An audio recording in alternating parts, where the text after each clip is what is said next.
सभी दर्शकों को व विद्यार्थियों को मेरा नमस्कार। आपने पार्ट 2 का फर्स्ट वीडियो देख लिया है। उम्मीद करता हूँ कि आपने पार्ट का अनुवाद समझा होगा।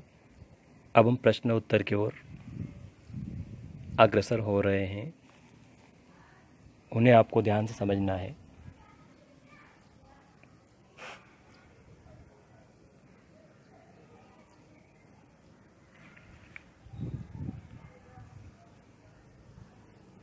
द्वितीय पाठ बिलस्वाणी न कदापि में श्रुता।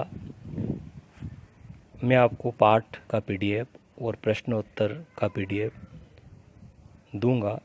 उसी से आपको प्रश्नोत्तर अपने कॉपी में लिखना है।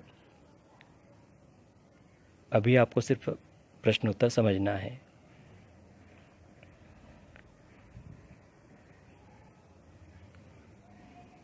प्रश्न एक, उच्चारणम कुरुत। उच्चारण करना है आपको, सिर्फ इसमें आपको इसको समझना है। कस्मिश्चित, इसका अर्थ होता है किसी। विचिन्त्य, विचार करके। साध्विदम, उचित कहा गया। क्षुधार्थ, यह विशेषण है। भूख से पीड़ित। एत छुत्वा, ऐसा सुनकर। भय संतृष्ट मनसाम, भय से व्याकुल मन वाले लोग। सिंह पद पदति, शेर के पांव के निशान। सम्माहनम, आवाज लगाना, पुकारना। प्रतिध्वनि, पुनः आवाज आना। प्रश्न 2 जो है वह एक पद में उत्तर लिखने के लिए है। एक पदेन उत्तरम लिखत। एक पद में उत्तर आपको लिखना है। संस्कृत में 2 प्रकार के प्रश्न होते हैं, एक पद वाले और पूर्ण वाक्य वाले। तो एक पद मतलब एक शब्द में।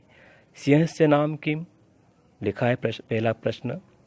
शेर का नाम क्या है? किम। तो यहाँ पे आप लिखेंगे खरन खर।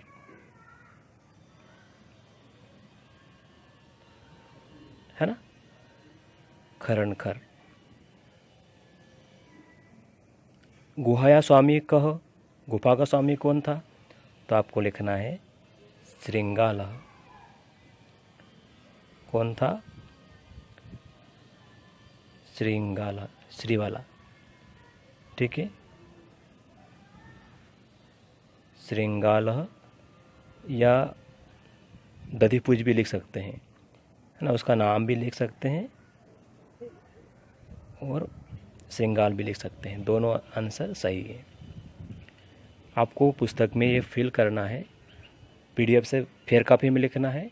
और जो समझा रहा हूँ मैं, इससे आपको अपनी बुक में फिल करना है, लिखना है पेंसिल से। सिंह कस्मिन् समये गुहायां समीपे आगते। सिंह कस्मिन् समये गुहाया समीपे आगतः। शेर किस समय गुफा के पास आया था?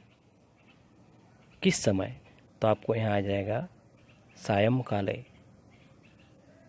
इसका एक आंसर और आ सकता है सायं काले, है ना, या नहीं तो सूर्यास्त समय। दोनों सही रहेंगे। सूर्यास्त होने का समय ये भी सही है, सायं काले ये भी सही है। हस्तपादादिकाः क्रिया केषां न प्रवर्तन्ते। हाथ पांव काम करना बंद कर देते हैं। किस कारण से ये बंद कर देते हैं? है ना, हस्तपादादिकाः क्रिया केषां न प्रवर्तन्ते, मतलब हाथ पांव काम करना किनका बंद कर देते हैं? तो यहाँ पे केषां, है ना, किनका, किन लोगों का। तो यहाँ आ जाएगा, एक ही शब्द रहेगा ये, भय संस्त्र स्त, भय संस्त्रस्त मनसाम। ये शब्द एक ही हैं, आप ध्यान रखें। भय संस्त्रस्त मनसाम, भय से व्याकुल लोगों का।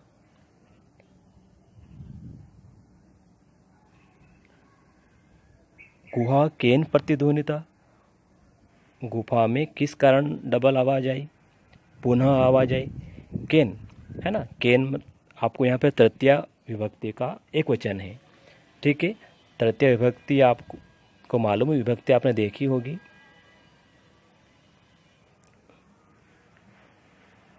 ये तृतीय विभक्ति का यह एक वचन है केन। जैसा प्रश्नवाचक चिन्ह होता है वैसा ही हमें उत्तर में संज्ञा या सर्वनाम का शब्द लिखना पड़ेगा।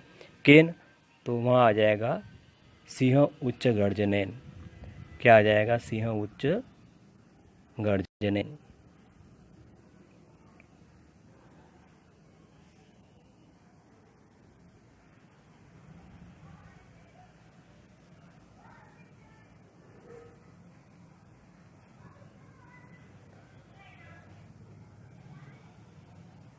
केन तो यहाँ आ जाएगा सिंह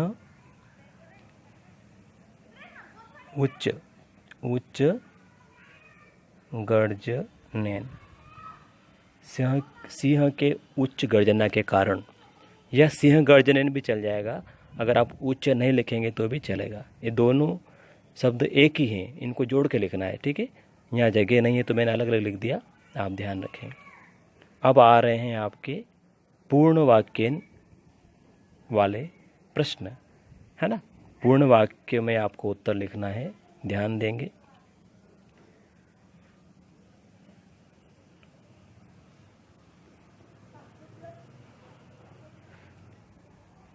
खरनखरः कुत्र प्रतिवसति स्म।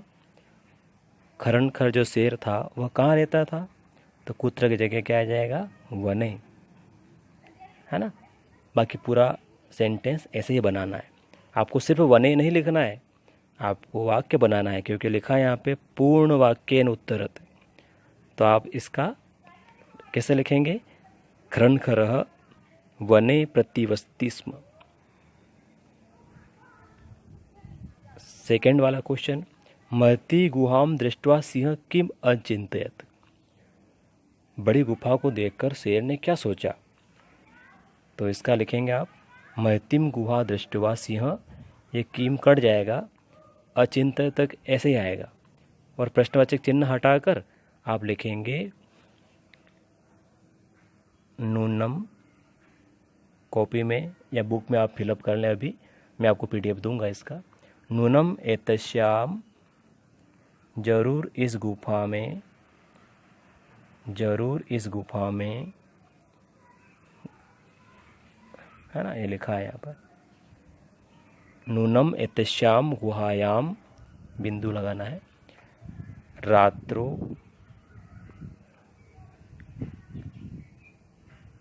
कोपी, कोपी, को और अ है वो, कोपी जीवः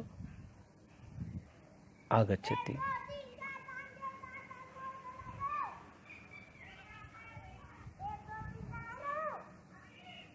ठीक है, आपको ये समझना है ना। तो क्या है, आंसर बन जाएगा इसका नूनम एतेषाम गुहायाम रात्रो कोपी जीवा आगच्छति। जरूर रात्रि के समय इस गुफा में कोई जीव आया था, ऐसा हम लिखेंगे इसमें। अभी आप सिर्फ समझ लें और अपनी बुक में फिलअप कर लें, पीडीएफ के द्वारा ही आपको लिखना है। प्रश्न नंबर 3 है, श्रृंगाल किम अचिंतयत। सियार ने क्या सोचा, किम ने क्या सोचा, सियार ने क्या सोचा था, सियार ने, है ना। तो आप लिखेंगे श्रृंगाल, ये किम काट दीजिए, पूरा सेंटेंस यहीं से बनेगा। श्रृंगाल अचिंतयत, ये आपको लिखना है, प्रश्नवाचक चिन्ह हटा दीजिए, लिखेंगे श्रृंगाल अचिंतयत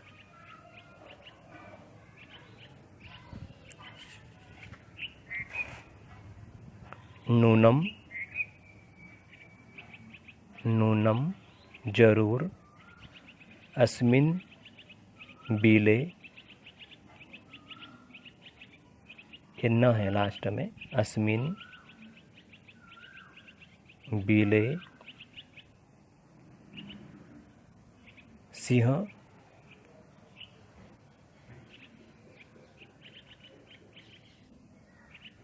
अस्ति ति। जरूर इस बिल में कोई शेर है, ऐसा उसने सोचा था। ठीक है, इतना इसका आंसर रहेगा। श्रृंगालः कुत्र पलायितः, सियार कहाँ चला गया था? तो आप लिखेंगे दूरम। कुत्र की जगह क्या आ जाएगा? गुहायाम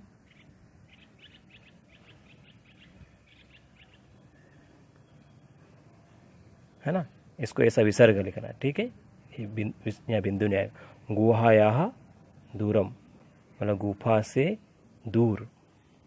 ठीक है, गुफा से दूर, यह पंचमी विभक्ति का शब्द है, गुफा से, है ना। ठीक है, गुफा से दूर। गुहायाः, गुफा कौन सा लिंग का शब्द है? स्त्रीलिंग का, है ना।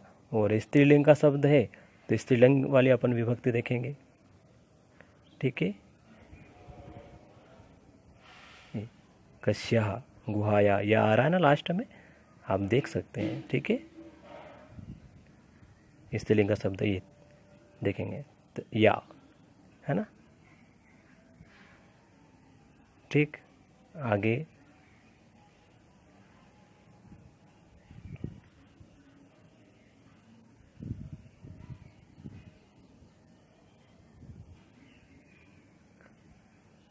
है ना, या कुत्र की जगह आप सिर्फ दूरम भी लिखेंगे तो सही रहेगा आपका आंसर। गुहा समीप आगत्य श्रृंगाल किम पश्यति, गुहा समीप आगत्य श्रृंगाल किम पश्यति, गुफा के पास आकर शेर क्या देखता है?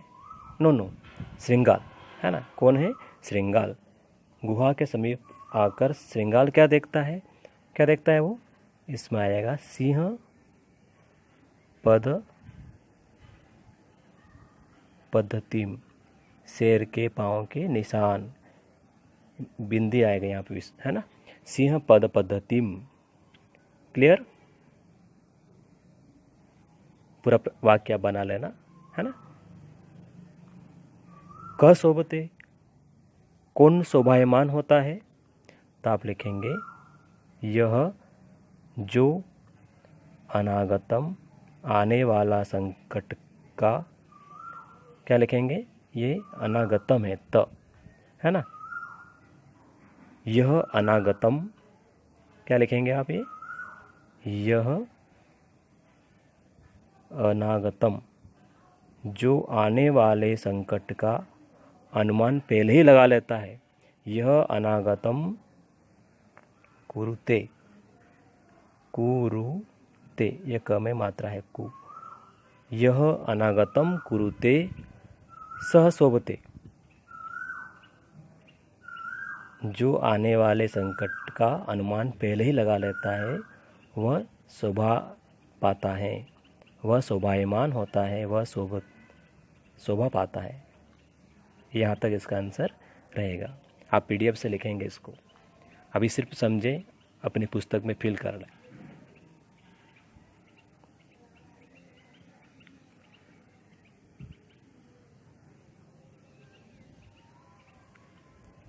रेखांकित पदानि आधृत्य प्रश्न निर्माण कुरुत, रेखांकित शब्दों को आधार मानकर आपको प्रश्न निर्माण करना है। मैं अभी आपको जहाँ अंडरलाइन लगी हुई है उस जगह क्या शब्द आएगा वो बता देता हूँ, बाकी आप पूरा सेंटेंस आप बना लेना, कॉपी में लिख लेना, और लास्ट में प्रश्नवाचक चिन्ह आपको लगाना पड़ेगा। ठीक है, ये यहाँ पे जो बुक में दे रखा है प्रश्नवाचक चिन्ह, ये गलत है। यहाँ पे ये वाक्य है, अब हम जो बनाएंगे वो प्रश्न है, तो हम जो बनाएंगे वहाँ पर आपका प्रश्नवाचक चिन्ह लगाना है। ये बुक में जो दे रखा है ये गलत है, ये वाक्य में कभी प्रश्नवाचक चिन्ह नहीं आता, ये मिस प्रिंट है। ठीक है, क्षुधार्थ, ये क्या है? विशेषण है। क्षुधार्थ मतलब भूख से पीड़ित, है ना। अब एक ही शेर है, भूख से पीड़ित क्या है? विशेषण। क्या है यह? विशेषण है और विशेषण एक वचन के लिए हैं, तो आपको इसका प्रश्नवाचक जो शब्द है वो क्या आएगा, ध्यान से लिखेंगे।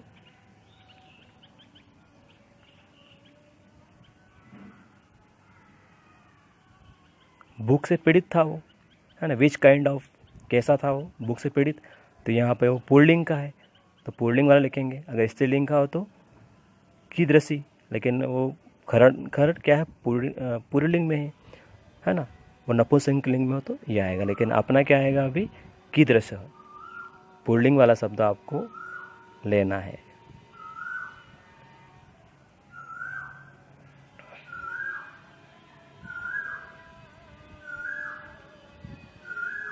तो पहले में लिखिए आप,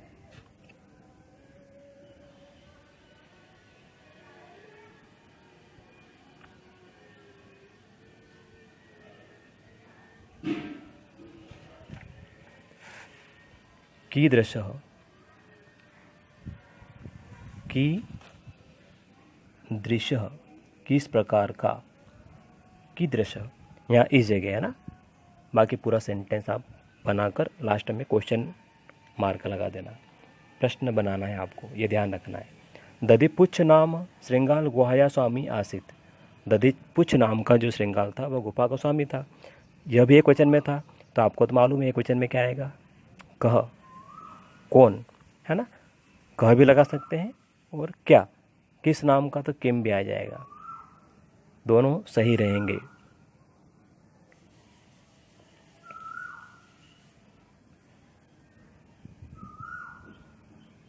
ऐसा गुहा स्वामिनः, ऐसा गुहा स्वामिनः सदा आनम करोति,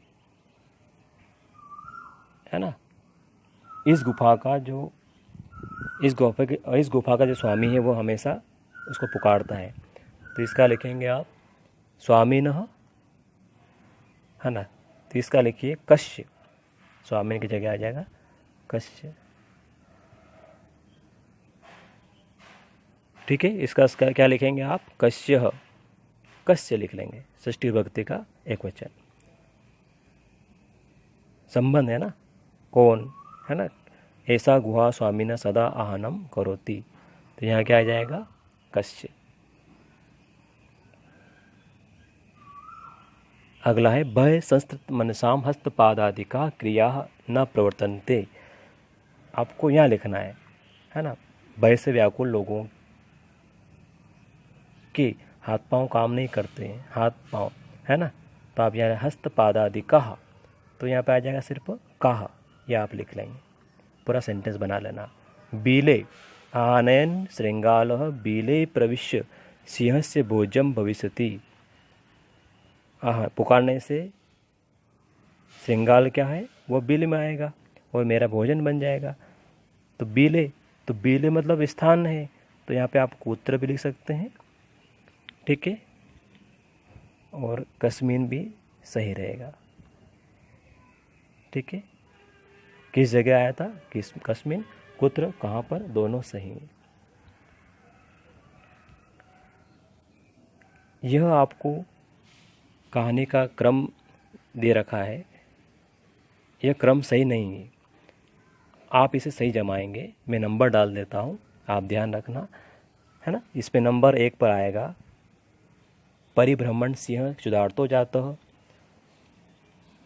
ख वाला दूसरा नंबर पे आएगा, है ना, सिंह एका महती गुहाम अपश्यत, सिंह ने एक बड़ी गुफा को देखा, तीसरे नंबर पर क वाला आएगा। नंबर के हिसाब से आपको लिखना है, पहला नंबर पर पहले नंबर पे लिखना है, दूसरा वाला दूसरे नंबर पे लिखना है, ठीक है। ये क ख ये भूल जाना आप। गुहाया स्वामी दधिपुच्छ नाम श्रृंगाल समागच्छ, गुफा का स्वामी दधिपुच्छ जो है वो आया। नंबर 4 पर कौन सा आएगा, गुहायाम कोपी अस्ति इति श्रृंगाल से विचार, गुफा में कोई है ऐसा श्रृंगाल ने विचार किया, इसके बाद यह आएगा। दूरस्थ श्रृंगाल रव कर्तुमारब्ध, दूर से उसने आवाज़ करना शुरू किया श्रृंगाल ने, यह आएगा। सिंह श्रृंगालस्य आहनम करोत, शेर ने सिंह श्रृंगालस्य आहनम अकरोत, है ना। मतलब शेर ने क्या किया था, फिर श्रृंगाल को आवाज़ लगाई थी। तो यह अब 6 नंबर पे आ जाएगा। दूरम पलायमाना श्रृंगाल श्लोक पठत, दूर भाग के वो क्या बोलता है, फिर श्लोक बोलता है ना। इस पाठ में श्लोक भी आए थे। तो ये 7 नंबर पे आएगा। 3 2 1 5 6 7 4।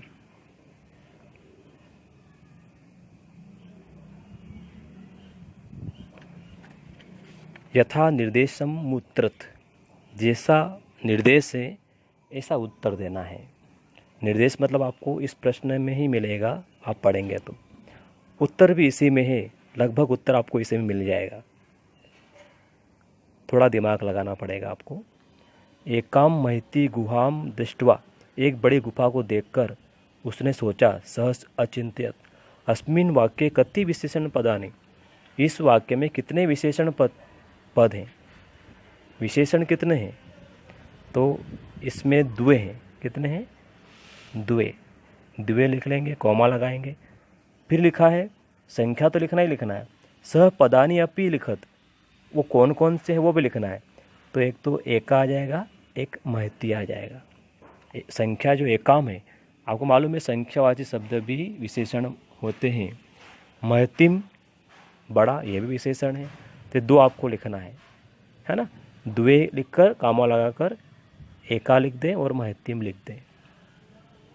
तदहम अस्य आहनम करोमि, तब मैं उसको पुकारूंगा। अत्र अहम इति पद कस्य प्रयुक्तम, ये अहम जो शब्द था यहाँ पर ऐसा किसके लिए प्रयुक्त हुआ था, शेर के लिए, है ना। उसके बाद कौन पुकारता है उसको, शेर। तो यहाँ आ जाएगा सिंहाय, है ना।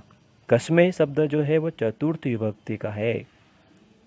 कौन सी विभक्ति का है, कस्मे शब्द चतुर्थ विभक्ति का। तो सिंह, सिंहाय आपको लिखना है। चतुर्थ विभक्ति का ही आपको संज्ञा लिखना है, ठीक है। कस्मे आप देखें ध्यान से।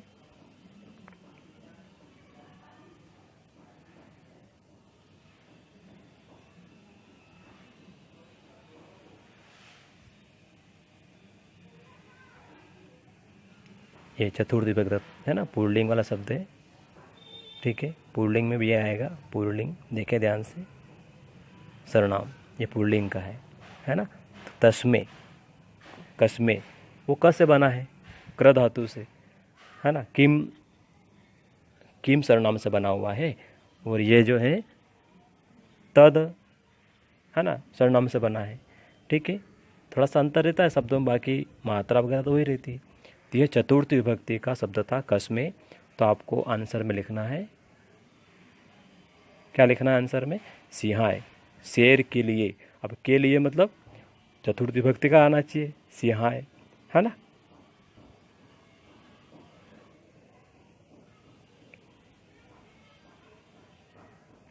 ये जैसे फल, सिंह शब्द फलाए, सिंहाय, ऐसा।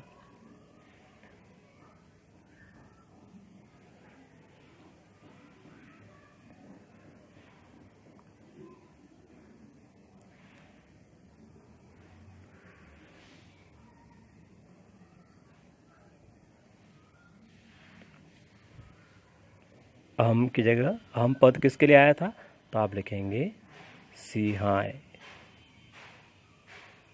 यदि त्वं माम न आयस्यसि अस्मिन् वाक्ये कृतपदम किम, यदि तुम मुझे नहीं पुकारोगी, इस वाक्य में कर्ता कौन है, तुम, है ना।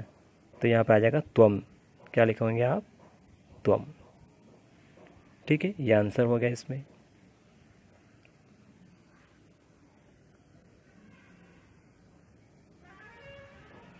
सिंह पद पद्धति गुहायाम प्रविष्टा दृश्यते अस्मिन् वाक्ये क्रियापदम किम, इस वाक्य में क्रिया क्या है। तो आपको मालूम है सिंह पद पद्धति नहीं है, गुहायाम नहीं है, प्रविष्टा दृश्यते, प्रविष्ट होते दिखाई दिया, दृश्यते आएगा इसमें। क्या है इसमें, दृश्यते, यह इसमें क्रिया है। प्रविष्ट होना भी क्रिया है ना, ध्यान रखना। प्रवेश करते हुए, दिखाई दिया, दोनों क्रिया है। वने अत्र संस्तस्य समागता जरा अस्मिन् वाक्ये अव्ययपदम किम, अव्यय जो शब्द तीनों लिंग तीनों वचन और विभक्तियों में परिवर्तन नहीं होता, उसे क्या कहते हैं? अवयव कहते हैं। वने अत्र, वनेत्र, है ना, तो यहाँ पे वने में क्या छुपा हुआ है? अवयव छुपा हुआ है, अत्र, अत्र आ जाएगा।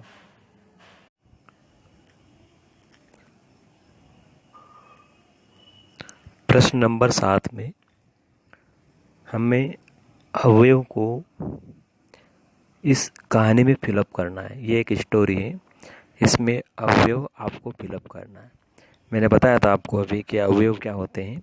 अवयव वे शब्द होते हैं जो शब्द लिंग, वचन, पुरुष, विभक्ति में परिवर्तन नहीं होते, उनको हम अवयव कहते हैं। तो इस कहानी में हम अवयव का प्रयोग करेंगे। आइए। एकस्मिन् वने व्याधः जालं विस्तीर्य। एकस्मिन् वने, तो इसमें क्या आएगा? 1 नंबर में ये आएगा कश्चन, है ना। एकस्मिन् वने कश्चन व्याधः, एक वन में कोई शिकारी था। जाल विस्तीर्य स्थित, जाल फैलाकर दूर खड़ा हो गया, दूर, दूरे, यह आएगा 2 में।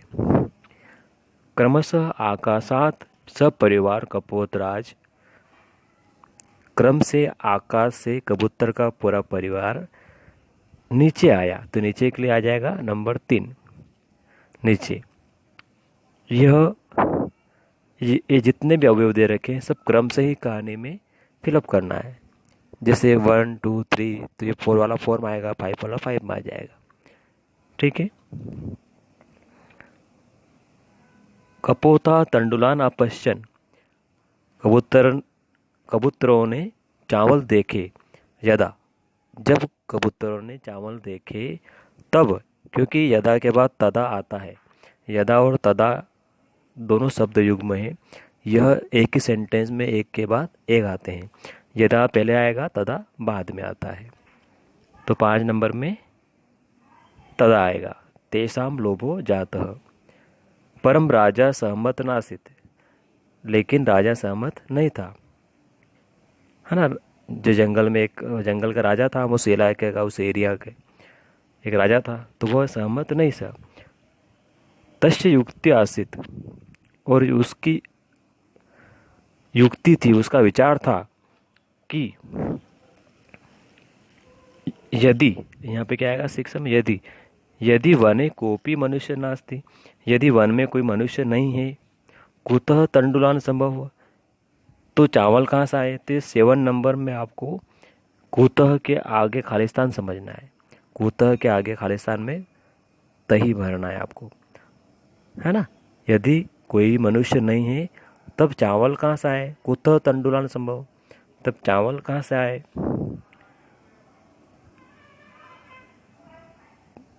राज्ञ उपदेशम अस्वीकृत्य कपोता तंडुलान खादितुम प्रवृत्ता, लेकिन राजा की आज्ञा, राजा का आदेश माना नहीं उन्होंने, कबूतरों ने, और वे चावल खाने में लग गए। तो यहाँ पे आएगा 8 नंबर में परम। परम का मतलब लेकिन होता है।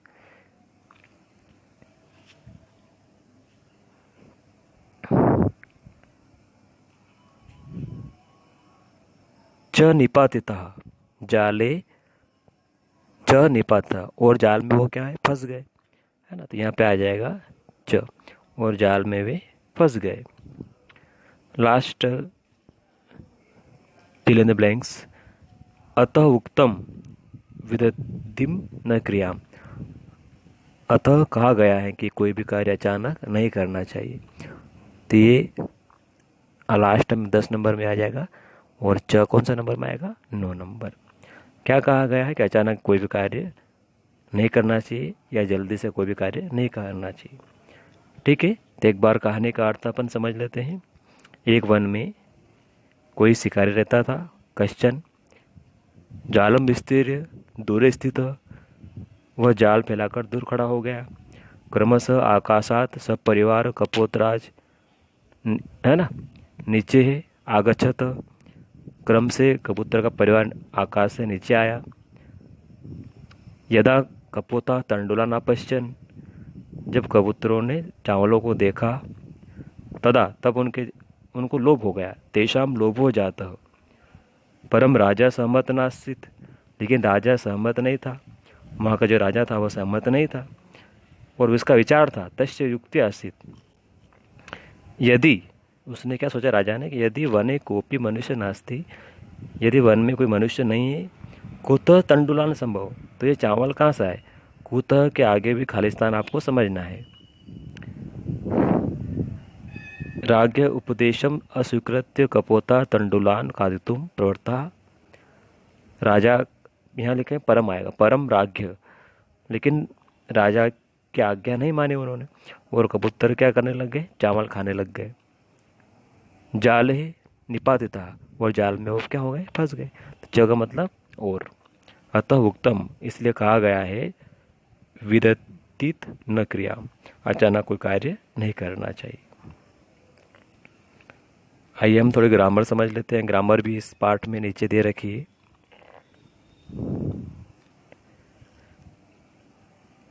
सबसे पहले जिनने आपका जो पार्ट लिखा है, जो कहानी लिखी है, उनका नाम क्या है, विष्णु शर्मा। विष्णु शर्मा ने पंचतंत्र कहानी लिखी, मतलब पंचतंत्र जो कथा है, जो ग्रंथ है, उसके रचयिता हैं विष्णु शर्मा।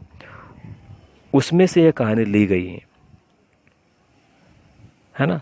पंचतंत्र में 70 कथाएं तथा 900 श्लोक हैं। ठीक है। और यह तृतीय तंत्र से कहानी ली गई है, जिसका नाम है काकोलिक्यम, कौवा और उल्लू। काक मतलब कौवा, उल्लू मतलब उल्लू। इस कारण इसका तृतीय तंत्र का नाम क्या पड़ गया, काकोलिक्यम, क्योंकि उसमें कौवे और उल्लू की कहानी के कारण इसका नाम पड़ा तृतीय तंत्र का काकोलिक्यम। ऐसे इसमें 5 तंत्र है।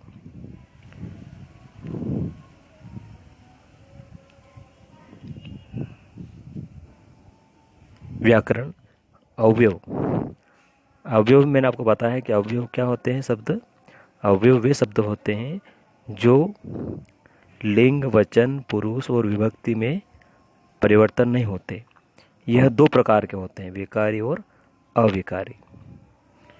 विकारी किसको कहते हैं, संज्ञा, सर्वनाम, विशेषण और क्रिया, ये जो होते हैं ये विकारी होते हैं, है ना। जैसे बालक सह शुक्ल गच्छति, बालक सह, ये मतलब शब्द है, ये सारे क्या हैं, विकारी शब्द हैं। अविकारी शब्द अवयव कहलाते हैं। अविकारी शब्द जो है अवयव कहलाते हैं। ठीक है। विकारी शब्द और अविकारी 2 प्रकार के शब्द होते हैं। तो जो अविकारी होते हैं वो अवयव कहलाते हैं, ये ध्यान रखना आप। इनके भी रूप कभी नहीं बदलते। संज्ञा, सर्वनाम, विशेषण ये तो बदल जाते हैं क्योंकि विकारी हैं, लेकिन अवयव जो होते हैं, अविकारी जो होते हैं, वो कभी नहीं बदलते। इनके ऊपर लिंग, वचन, विभक्ति, पुरुष का कोई असर नहीं होता।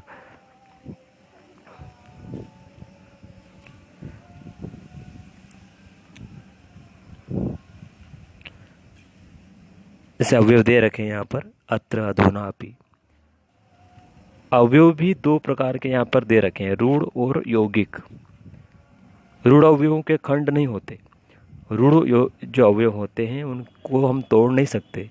जैसे च, अपि, वा, तू, खलु, इन शब्दों को हम तोड़ नहीं सकते। अगर तोड़ेंगे तो ये शब्द निरर्थक हो जाएंगे। एक प्रकार का होता है, दूसरा यौगिक अवयव होता है।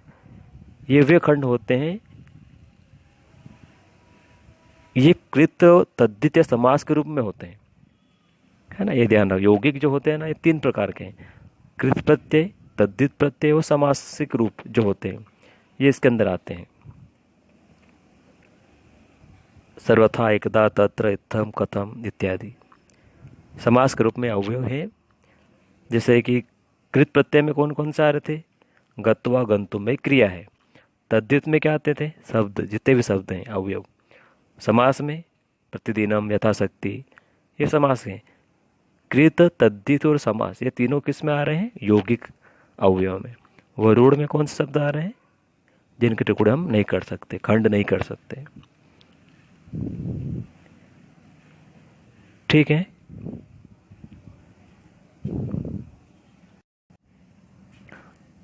आप सभी इस चैनल को सब्सक्राइब ज़रूर करें।